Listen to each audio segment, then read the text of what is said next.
নমস্কাৰ বন্ধুসকল, আদৰণি জনাইছোঁ আপোনালোকৰ নিজৰ এই ইউটিউব চেনেলটোলৈ। আজি আমি এই ভিডিঅ'টো আলোচনা কৰিবলৈ লৈছোঁ এটা অতি ভাল লগা আৰু গুৰুত্বপূৰ্ণ বিষয়ৰ ওপৰত। সেয়ে ভিডিঅ'টো শেষলৈকে চাবলৈ নাপাহৰিব। আজি আমি এই ভিডিঅ'টোত আলোচনা কৰিবলৈ লৈছোঁ ইংৰাজী আখৰ কেৰ পৰা আৰম্ভ হোৱা ব্যক্তিসকলৰ প্ৰেম, স্বভাৱ, কেৰিয়াৰ, ব্যৱসায় আৰু ব্যক্তিত্বৰ ওপৰত। বন্ধুসকল, যিকোনো লোকৰে জীৱনত তেওঁৰ নামৰ বহু গুৰুত্ব থাকে। সকলো ব্যক্তিয়ে নামৰ প্ৰথম আখৰে তেওঁৰ জীৱনত বহু প্ৰভাৱ পেলায়। নামৰ প্ৰথম আখৰৰ পৰা ব্যক্তিজনৰ বিষয়ে বহু কথা জানিব পাৰি। যিকোনো ব্যক্তিয়ে নামৰ প্ৰথম আখৰৰ পৰা নিজৰ ভাগ্য জানিব বিচাৰে। আপুনি যদি আপোনাৰ নামৰ প্ৰথম আখৰৰ পৰা নিজৰ ব্যক্তিত্ব জানিব বিচাৰে, তেন্তে ইয়াত আপোনাক কে আখৰ ব্যক্তিৰ ব্যক্তিত্বৰ বিষয়ে জনাম। যদি আপোনাৰ নাম কে আখৰৰ পৰা আৰম্ভ হয়, তেন্তে নিজৰ ব্যক্তিত্বৰ বিষয়ে নিশ্চয় জানক। পৃথিৱীত এনে বহু জনপ্ৰিয় লোক আছে যাৰ নাম ইংৰাজী বৰ্ণমালাৰ কে আখৰৰ পৰা আৰম্ভ হৈছে আৰু আজিৰ পৃথিৱীত বহু জনপ্ৰিয়তা অৰ্জন কৰিছে। সেইসকল হৈছে যেনে কপিল শৰ্মা, কেটৰিনা কেইফ, কৰিনা কাপুৰ, কৰণ জহৰ, কিৰণ বেদী, কৈলাশ সত্যাৰ্থী আদি।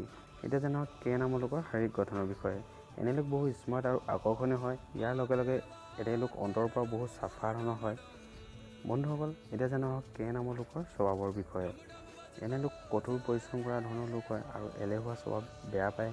এনে লোকে সদায় কাম খৰ হয়, কামৰ বাবে সদায় সাজু থাকে আৰু এনে লোকে বিচাৰে যে সকলোৱে এনে লোকৰ দৰে এলেহুৱা স্বভাৱ ত্যাগ কৰা। এনে লোকে ঘৰ পৰিয়ালৰ সদস্যসকলকো পৰামৰ্শ দিয়ে যে কামত পলম হ'ব নালাগে। এনে লোকে যিকোনো এটা কাম সোনকালে শেষ কৰিবলৈ জানে আৰু এনে লোকৰ সন্মুখলৈ যি কাম আহে সেই কামটো সোনকালে শেষ কৰিবলৈ লাগি যায়। সৰু কথা এটাও এওঁলোকে বহুত গভীৰ পৰা ভাবে আৰু পূৰ্ণ মন্থন কৰাৰ পাছতে কোনো সিদ্ধান্তত উপনীত হয়। এনে লোক বুদ্ধিমান আৰু বুজি পোৱা হয়। এনে লোকৰ ভিতৰত সদায় কিবা না কিবা শিকিবলৈ আগ্ৰহ থাকে। এনে লোকৰ আধা জ্ঞান আৰু আধা কথা একেবাৰে বেয়া পায়। এনে লোকক যদি কোনো কথা স্পষ্টকৈ আৰু চাফাভাৱে কৈ দিয়া হয়, তেন্তে এনে লোকে কথাটো বুজি পায়। বন্ধুসকল, এতিয়া জানো কে নামৰ লোকৰ কেৰিয়াৰৰ বিষয়ে। এনে লোকে নিজৰ জীৱনত আৰাম সাৰাম হয় এই বাণীক প্ৰাধান্য দিয়ে। এইকাৰণে এনে লোকক সঁচা কৰ্মিক বুলি কোৱা হয়।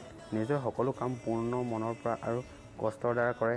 এনে লোক এলেহুৱা নহয় আৰু সকলো কাম সময়তে কৰি লয়, যাৰ বাবে বহু লোকে এনে লোকক ফালে আকৰ্ষিত হয়। এনে লোকে অলাগতিয়াল কথা নকয়। এনে লোকৰ এলেহুৱা আৰু অলাগতিয়াল কথা কোৱা লোকৰ লগত থকাটো পচন্দ নহয়। শিক্ষা আৰু লিখাৰ ক্ষেত্ৰত এনে লোকে বিশেষকৈ ভাল জ্ঞান ৰাখে। এতিয়া জানো কে নামৰ লোকৰ প্ৰেমৰ ওপৰত ধাৰণা। এনে লোকৰ জীৱনত প্ৰেম শব্দৰ বহুত গুৰুত্ব আছে। এনে লোকৰ সদায় প্ৰেম আৰু নিজৰ দৰে ভবা লোকক বিচাৰি থাকে। এনে লোক বহু ভাবুক হয় আৰু এনে লোকক প্ৰেমৰ জৰিয়তে জিকিব পাৰি। বন্ধুসকল, আমি জনোৱা সকলো কথা যদি আপোনালোকৰ ভাল লাগিলে, তেন্তে আমাৰ সকলোৰে এই ইউটিউব চেনেলটো লাইক, শ্বেয়াৰ আৰু ছাবস্ক্ৰাইব কৰিবলৈ নাপাহৰিব।